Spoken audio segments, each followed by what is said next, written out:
If you would, please come in and find a seat and let's get started. Who's first?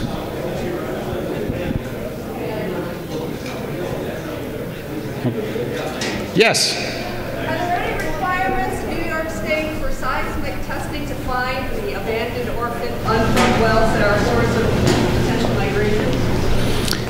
Okay, the question was, are there any proposed requirements in New York State for seismic investigation or any other kind of investigation to locate potential faults or other possible risk items before drilling is allowed to occur in any one place? The answer is, I don't know yet. I'm not sure. I've read the current draft SGEIS, every single one of its 1,497 pages or whatever it is, but I can't remember that particular section. I don't know if it is required or only suggested, whether it's part of the permitting process, I don't know. But I have an opinion that it should be required. It's an expensive thing to do. Some companies, as I said, are literally fly-by-night mom-and-pop shops. They might only have access to land for a few wells or a few pads. They might not have the equipment or the personnel training to do seismic. They might not want to invest in it. I know for a fact from my investigations in the Dimick incident that Cabot did not do adequate seismic pre-testing, so they were unaware of the problems that they encountered. They were surprised. So much of what happened in Dimick perhaps could have been avoided with adequate seismic pre-investigation. It should be required, but it is expensive. Yes? Is that done by aircraft? No, not to my best knowledge. During the exploration phase, yes. But if you're going to try to visualize all the lithography all the way down, that's done best with microseismic arrays that require a number of wells to be drilled, and the arrays are dropped down the wells. There's a certain amount of thumping that can be done on the surface, of course, but to get the true 3D picture of what's going on, you drill an exploration well, drop a string of microseismic sensors down that well, another well some distance away, and then you get fully 3D information. You can reconstruct the entire lithology. What is the aerial survey tell them? I don't know. It's outside my area of expertise. Yeah. Yep. Yes? I just would like to clarify a couple of things.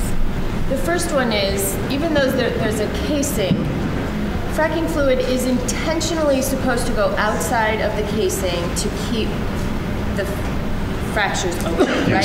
So fracking fluid does go into the ground. Absolutely. Okay.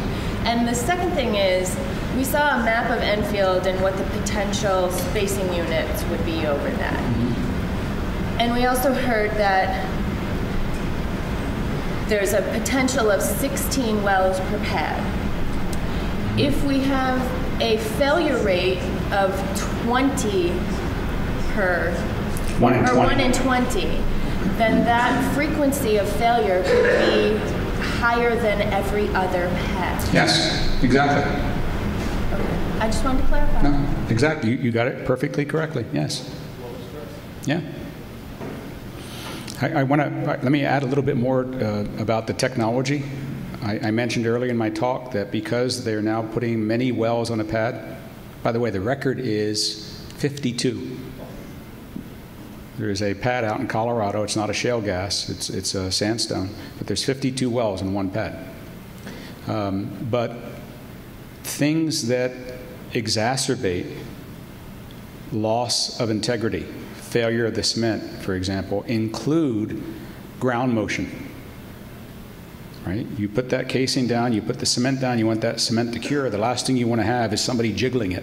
In fact, in the regulations for New York State, proposed regulations, there's a period of time after cement injection in which you're not allowed to have any activity on the pad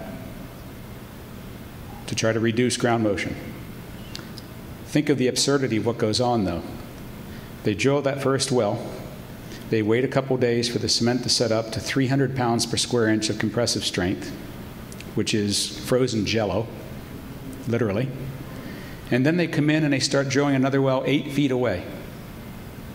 And they expect there not to be any ground motion? It's absurd. But that's the technology.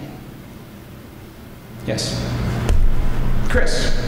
Yeah, just because I'm a cameraman doesn't mean that I don't get to ask a question. I would have been insulted if you hadn't. And Tony, Deborah Rogers was recently in the area. She was a financial consultant for the Federal Reserve of Dallas and for some investment brokerage houses.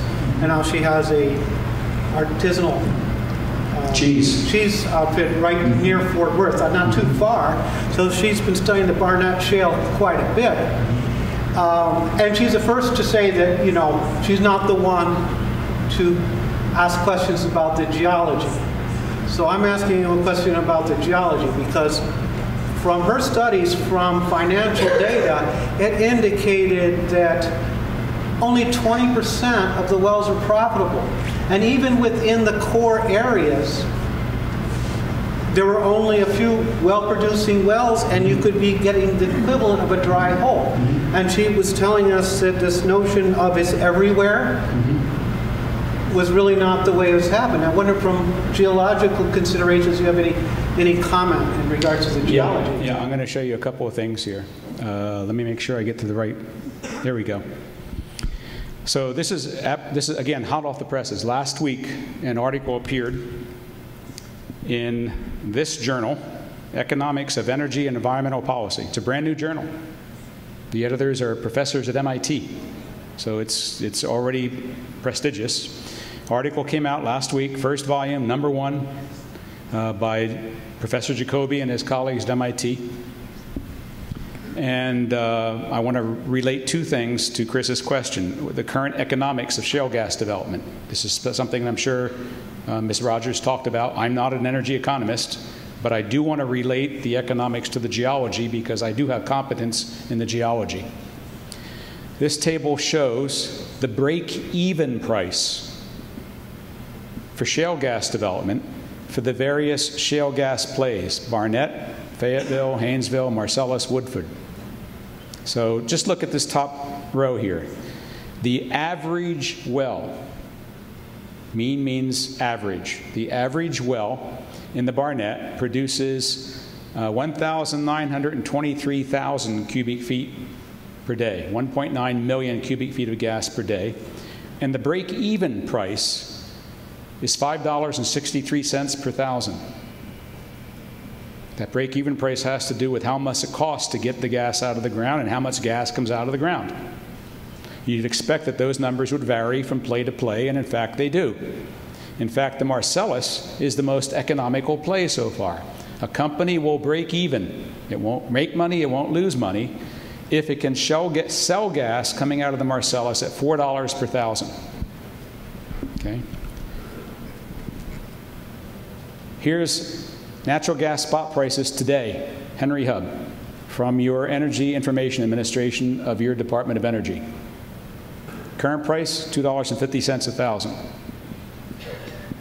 Everybody who's producing money out of the Marcellus right now is losing money. They're losing $1.50 for every 1,000 cubic feet of gas they produce. Two implications before I get to the geology. These are economic implications that have a lot to do with regulation that I'm concerned about. New York State has been told by the oil and gas industry that when they come to our state, they will refuse to pay any taxes other than the required ad valorem tax.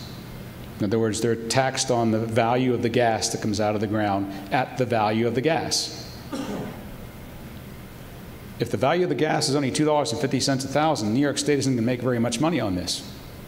This is a bad time from the state coffer point of view to be producing gas from shale in New York State. From a landowner perspective, it's the worst time in recent history for you to be selling your gas because your royalties are going to be very low because the value of the gas is very low. Okay? getting to the geology. Why is there this variability? This is a table, a graph from that same paper. Again, this is Barnett Shale. It shows the variability from well to well, the point that Chris made that there are hot spots, good spots, and bad spots. Yes, there is gas everywhere, but that doesn't mean it's going to be produced at the same rate everywhere. This shows the probability distribution function for wells. The most expected well in the Barnett will produce 1 million cubic feet per day. That's the best expectation. 1 million. You could be lucky and you could be way out here, but that's a very rare event. You could be very unlucky and be down here. So the point Chris made is that the economics is very much closely related to the geology. The geology is very much related to the geochemistry, and those all go into the economics and the availability of money for landowners and the availability of money to the state to enforce regulation. If there's no money coming into the state coffers, there's no money to hire enforcement officials. There's no money to hire people who are going to review with a fine-tooth comb the applications for permits. There's no money to send out inspectors every time a well is fracked. There's no money to send out inspectors who show up in the middle of the night in a snowstorm to see what's going on. Yeah, they do frack in the middle of a snowstorm in the middle of the night. And human factors say that that's the likely time when things go wrong. So geology, geochemistry, variability of production all have something to do with landowner profits and state ability to enforce regulations. Did I answer some of your questions? I was wondering if you had an idea of, just because I'm curious, of why there would be that variability. What the, does it have to do with organic deposition? Yes. Yeah, so, okay, again, this is slightly out of my field. I'm not a geochemist, but I've taken enough geology courses and geohydrology courses to know that all fossil fuels come from decomposition of organic matter. That decomposition, if it occurs underground, is aided and abetted by pressure and temperature and time. You cook this stuff long enough, at a high enough temperature, at a high enough pressure, and you can get any form of hydrocarbon you want, depending upon how long that cooking goes on, at which temperature, at which pressure. You could get, at one end of extreme, coal. At the other extreme, oil. And in between, dry gas, wet gas. Propane, butane, ethane, all the other alkanes. Okay? So what's going on, this variability, is from point to point within a shale formation, you did not have the same history of pressure and temperature. So you get different production of different kinds of hydrocarbons. A well that is not producing very much natural gas probably has a lot of coal in it. Or it could be that the gas that was there had already escaped because the cap rock was permeable. The cap rock is fractured sandstone, fractured limestone. If the gas can escape, it can. So either there was very little natural gas because the cooking process didn't work out too well, or it was there and it's already gone. That part I can explain. One other thing about geology. One of my favorite graphs is this one. By now you know I like graphs. That's why I'm called Ingraffea. I use that every time. Date, April 2007 till April 2012. Here we are, February 2012 in here. Number of rigs, drilling rigs, operating in Pennsylvania. Notice that up until July 2009, the number of drilling rigs operating in Pennsylvania was more or less constant at about 50. Because there's always been drilling going on in Pennsylvania for gas and oil using conventional means. The Marcellus Shale revolution started right about here, and starting in mid-2009, the number of rigs increased precipitously, up to about 130 rigs, drilling simultaneously in Pennsylvania. Then, August, September 2010, the number dropped off, and it's remained fairly constant at about 108, 110, 112. So the rigs have stopped coming to Pennsylvania, Those that are here in Pennsylvania are still there, okay? But they've stopped coming to Pennsylvania. Where are they going? This has to do with geochemistry and profits. So the next curve is Ohio. Up until August 2010, more or less 8 rigs only operating in Ohio, and suddenly that number has doubled. Why? Because Ohio has wet gas and oil. Same well that they would drill in Pennsylvania, which would only produce, say, in Bradford County or Susquehanna County, dry gas, which is selling at $2.50 a thousand, will produce natural gas, which is a throwaway, right? Because there's no profit in it. Propane, butane, ethane, all of which are highly profitable, and oil.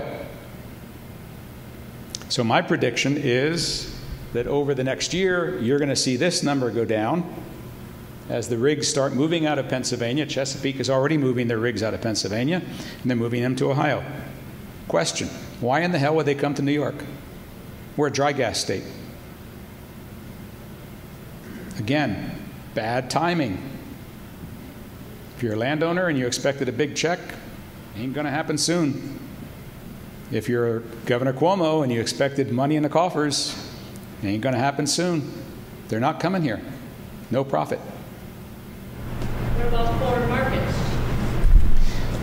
There is already enough gas being produced in the Barnett, the Fayetteville, the Haynesville, the Marcellus, the Woodford,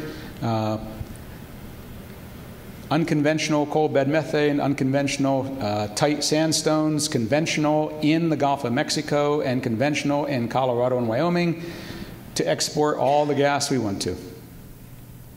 Again, they'd rather go someplace where they're getting not only the gas, but the natural gas liquids and the oil. That's where the money is. It costs a lot of money to take natural gas import facilities, which is what we were building, and turn them around into natural gas export facilities. Applications have been accepted for 2 of those on the East Coast, and it's expected that we will start exporting natural gas to Europe sometime in the next 3 or 4 years, just like the Canadians are now exporting natural gas from those wells I showed you in British Columbia. It's going to Japan and China, Taiwan, the Pacific market. Yes? Is it as compressed natural gas? Yes.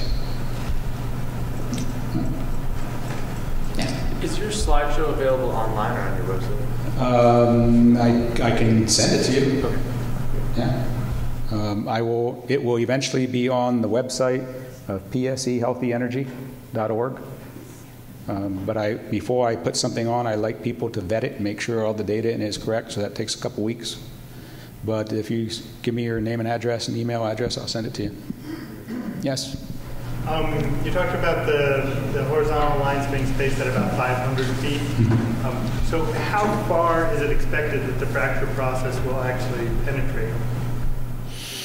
Okay, excellent question. The idea, let's see, which slide do I want to show you? Hold on. Right now, the idea, more or less, is to have the spacing between the laterals at about 500 feet. Why? Experience in Marcellus and in other shale gas deposits indicates that that's about what they can expect to do and still control the lateral extent of the fractures. They get too close, bad things happen. And the bad things have happened. They've happened in the Barnett. They've happened in northeastern British Columbia as recently as last week. What happens, suppose they've already drilled this well. They've already fracked it, and it's in production. And now they come back some months later, and they drill this well, and while they're fracking it, the fracks that are being loaded with frack fluid intersect the fractures that are trying to produce gas from this well. What happens at the top of this well? They get a kick, or worse, a blowout. And that well now becomes inoperative and out of production. That's called lateral interference. It has happened. So they're very careful about making sure the laterals are far enough apart that they don't do so much fracking. And by the way, the good companies are listening. They use these microseismic arrays to try to listen to where the fractures are being reopened, so they can tell more or less the extent of the lateral extent. If they make them too far away, too far apart, the obvious problem is they're going to miss the gas that's in between them. But I mean, so that means that presumably they're expecting it to be 100 or more feet. Which Yes. It will, in Oh, a yeah. 100-foot layer, Yes. it will guarantee Yes. that the fractures will exit the Marcellus shale layer into... Guaranteed. So I have some data here I can show you on that. You talked about it as a possibility, but it's not a possibility, No, it's a guarantee. it's a certainty. Yeah. I'll show you industry data. I mean, even Dr. Siegel pointed out that, you know, the reason we should feel safe is because there isn't migration in shale like there is in sandstone, but the fractures are going to permeate the sandstone. Yep. So here's industry data. I showed this to Dr. Siegel. He doesn't believe it. It's industry data. Here. American Oil and Gas Reporter, July 2010. Article written by Kevin Fisher from Pinnacle Resources. Let me show you what you're looking at. A bunch of companies that were developing the Marcellus in West Virginia, Ohio, and Pennsylvania did microseismics. Not all the companies, not all the wells. They targeted a number of wells. And during every frac stage, the lateral was fracked in stages, not all at one time, typically 25, 30 stages in a lateral. Every time they fracked the stage, they listened to how high the fracks went. Got it? So the vertical axis here simultaneously shows the depth of the well. That would be this solid line. That's the depth of the well. And they had 360 wells. Okay, and they just lined them up from the deepest to the shallowest. All these other lines indicate the height to which the hydraulic fractures propagated or repropagated. How high were the existing fractures opened? Now remember, the thickness of the Marcellus is on the order of 100 feet. Some cases 20 feet, some cases 200 feet, but on the average about 100 feet thick. Look at this vertical scale. This frac job went 1,500 vertical feet. Just like you said, the vertical frac, they opened fractures 1,400 feet above the Marcellus. Dr. Siegel showed us a slide of water migration in the sandstone formation, which he said was different than in the shale formation and was much more likely to travel much longer distances. So it seems like if you combine that with this, it's obvious that there's a lot greater danger.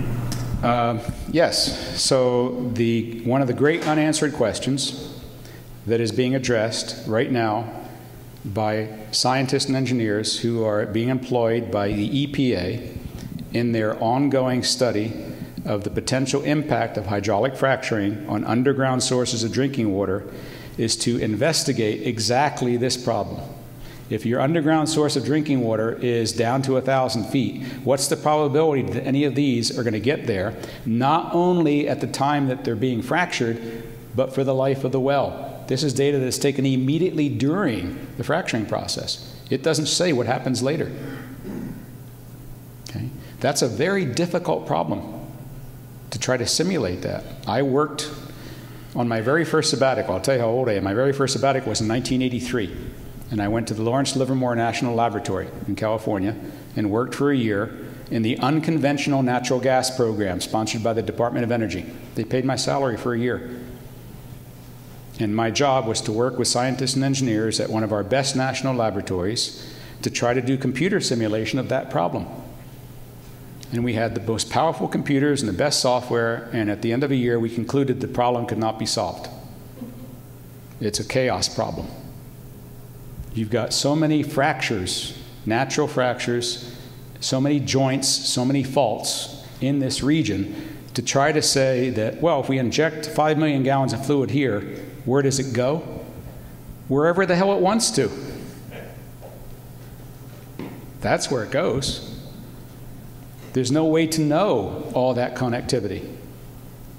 So you can simulate it, but the simulation has to be in a statistical sense. And that's what the EPA is trying to do right now. They're trying to predict the probability. What is the probability that something like that would happen? I should point out that your SGEIS, our SGEIS, I'm going to quote almost word for word, section 7.6.4.1, I think, says Industry has told us that the probability of there being an infusion of hydraulic fracturing fluids into an underground source of drinking water is less than 1 times 10 to the minus 8th. I'm sorry, 2 times 10 to the minus 8th. Literally says that. Two chances in 10 to the 8th rolls of the dice that could happen. And when I read that, I said, wow, they've already solved the problem the EPA is trying to solve? And I went back and tried to find the reference. I found it yesterday. Literally. Got it. It's on the way from the University of New Orleans, the only copy known to exist of the report written by an engineer working for a gas company, paid for by the American Petroleum Institute in 1988, studied the problem of what happens when you're doing underground waste injection. What's the probability that when you're injecting underground waste, that the fluid you're injecting can come back up into an underground source of drinking water? And he estimated the answer is 2 times 10 to the minus 8th. And now your DEC and its SGIS is saying that data from 1988, before shale gas development ever occurred, is applicable to shale gas development. Excuse me while I get angry here for a minute.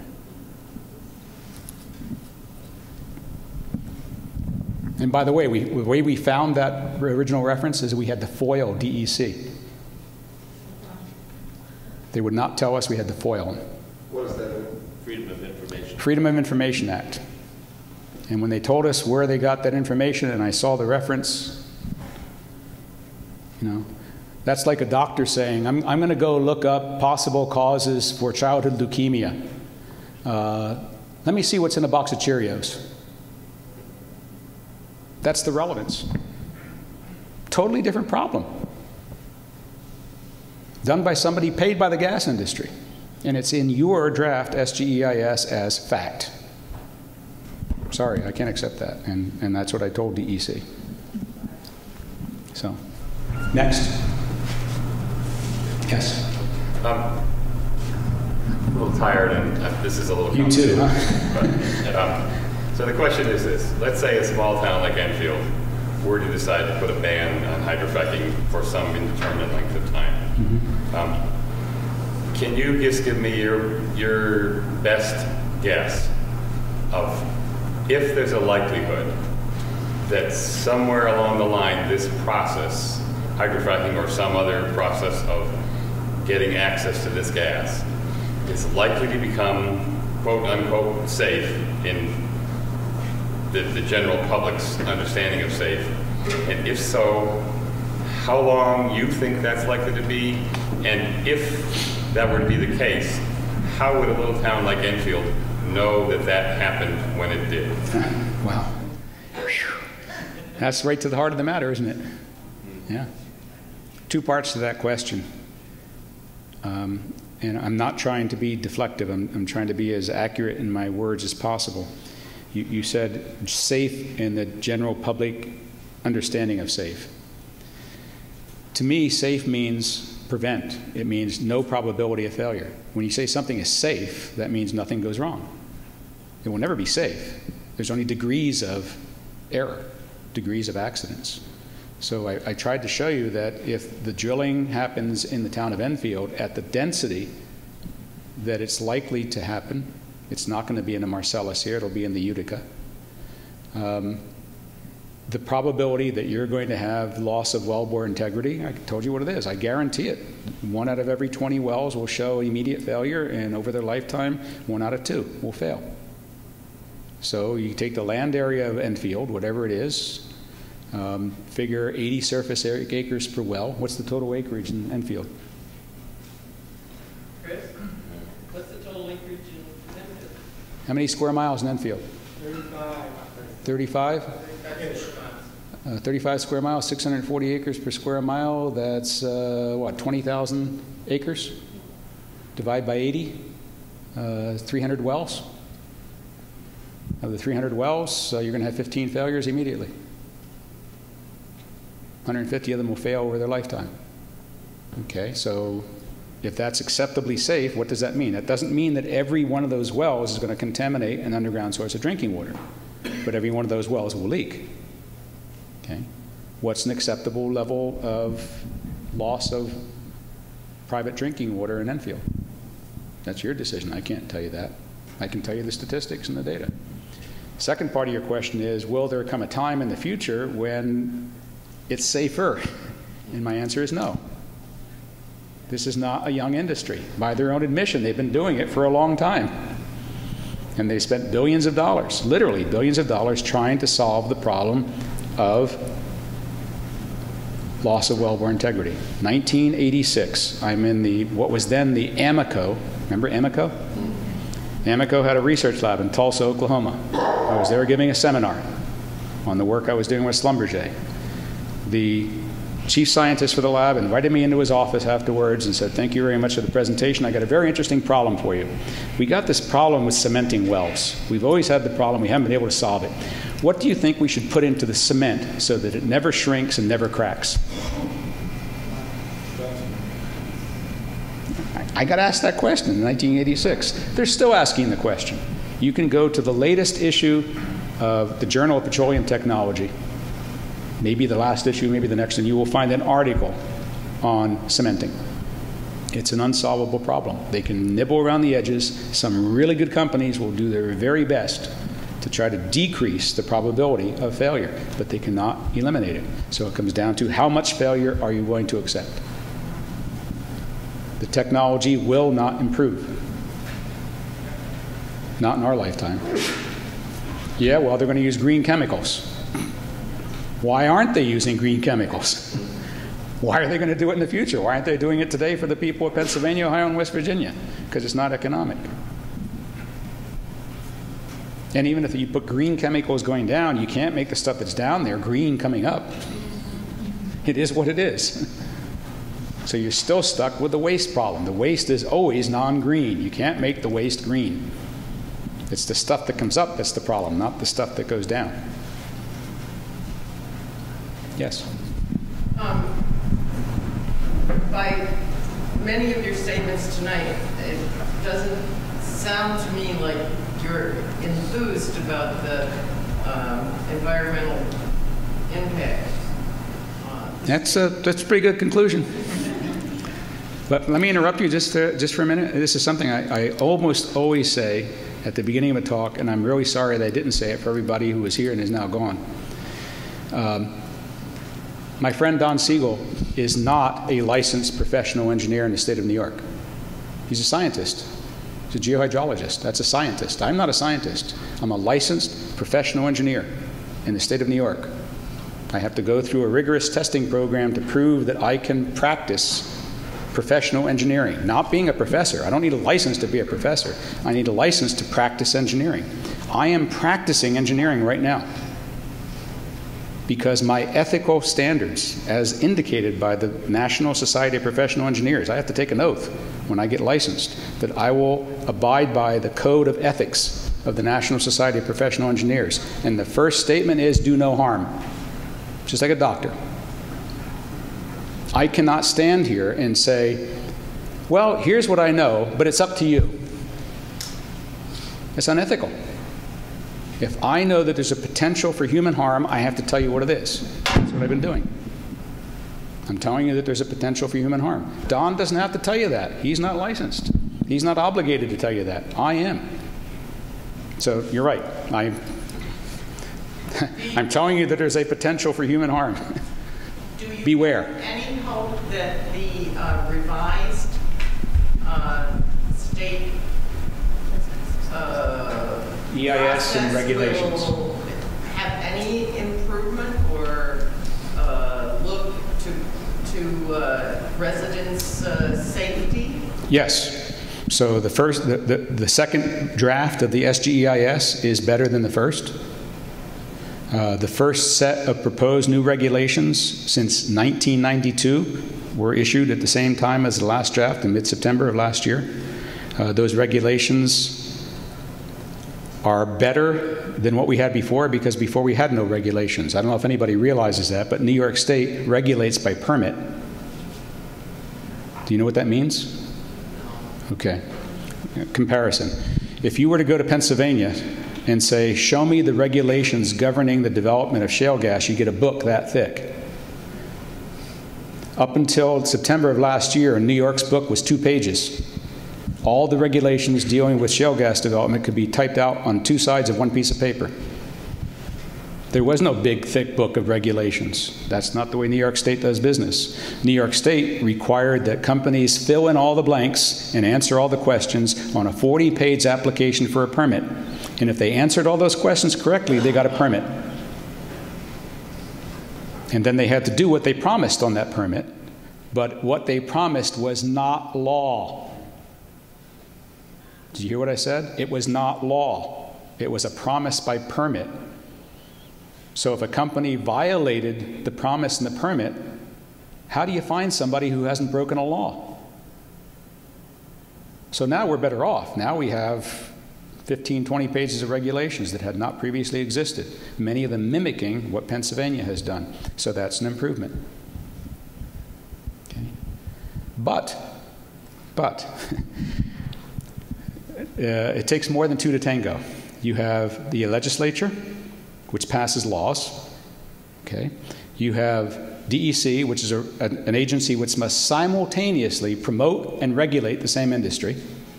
It's the way it works in New York State. The DEC has a dual purpose: promote the development of mineral wealth in New York State and regulate it. Same agency has to do both. Then you have the industry. Did anybody read IOGA's response to the SGEIS? You know who IOGA is? The Independent Oil and Gas Association of New York.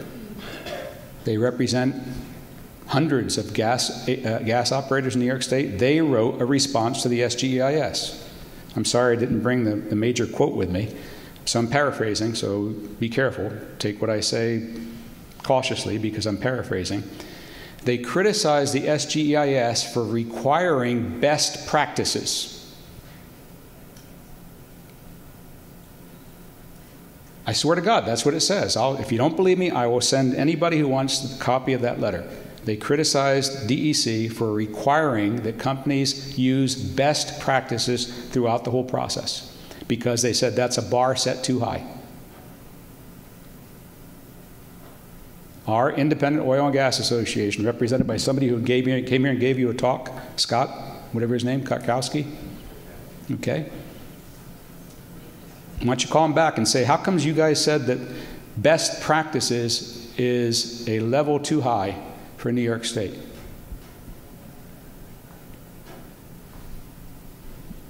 So yeah, DEC can publish a great next draft of the SGEIS. They can publish wonderful regulations, and we can go on thinking everything's going to be hunky-dory, but if the industry fights it tooth and nail and says, no, we're not going to pay a severance tax, we're not going to use best practices, we're not going to use green completions, no. Now what do we do? They're supposed to be our friends. They want to be companions. They want to be partners in this. That's not the way partners act. Yeah. Can we clarify the SGEIS, is it regulation No. or recommendation? The SGEIS is not a regulatory document. It's a set of recommendations. The legislature, under the advice of DEC, can take any of the suggestions in the SGEIS and turn them into regulations. And in some cases, that's exactly what they've done, but not in all.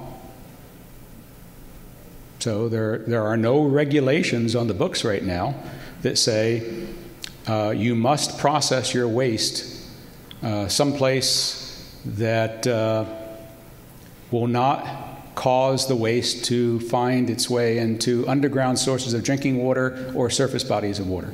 Protect ourselves and our citizenry from that frack fluid being spread on roads and garages. I think many people in New York State have already started that process of protection from that particular practice because there are, 42,000 comments that DEC received from the latest draft, and I can guarantee you that thousands of those comments address that issue, saying, please stop that practice for reasons I talked about before. You can't call something brine or produced water and automatically have it not be frac fluid. The salts, heavy metals, and naturally occurring radioactive material is there. It's there in higher concentration later in the well life. If you're taking stuff that's coming up out of a well that's 10 years old and spreading it on a road, that's worse than spreading the stuff that comes up the first day. So I'm sure thousands of people made a recommendation, a comment to DEC that it remove that possibility in New York State. I hope in the next round of the SGEIS, it says that we are going to ask the legislature to pass a new regulation, that's regulation is a law, pass a new regulation in New York State that forbids that process. Scream and shout. It's our state, it's our environment, it's our people, it's our lives. We don't have to do what the industry tells us to do. They're the only industry in the United States that is not regulated by federal law under the Clean Water, Clean Air Act. They get a pass. The only industry in the country that has a free pass. And because they have that free pass, they want even more. They're saying, and we don't want the states to impose it. First they say no federal regulations, no Clean Water, no Clean Air Act. They got that. Then they say because we're properly regulated by the states. And then when the states try to pass regulations, they object. That's not partnership.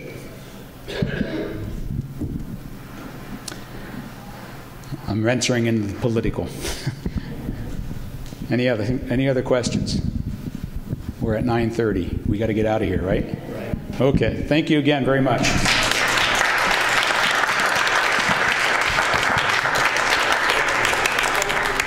Thank you, Dr. Ingraffea, for taking the time to come out this evening, and thank you all.